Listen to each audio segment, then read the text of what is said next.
Моето прашање се однесува за почвите. Универзитетски истражувања покажуваат дека на 16 места во земјава има загадени почви. Таков пример е во Велес, каде почвата е екстремно загадена, дури во радиус од 14 квадратни километри.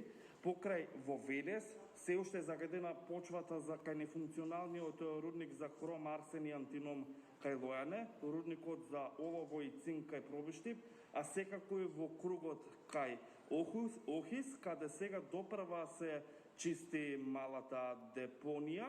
Да не продолжам со набројување.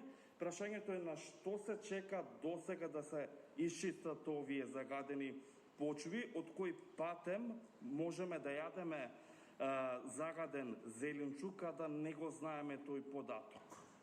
Тоа се мали делови, мали површини, кои што се небитни во однос на оние 500.000 хектари на обработливо земјиште со кој што располага Македонија.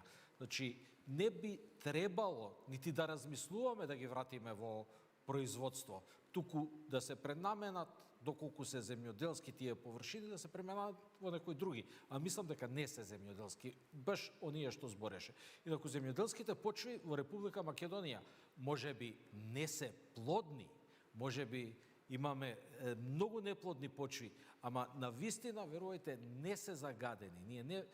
Ние ги пратиме тие почви, не можеме сите, меѓутоа не произведуваме храна која што представува ризик, која што не е небезбедна за населението во Република Македонија поради загадени почви.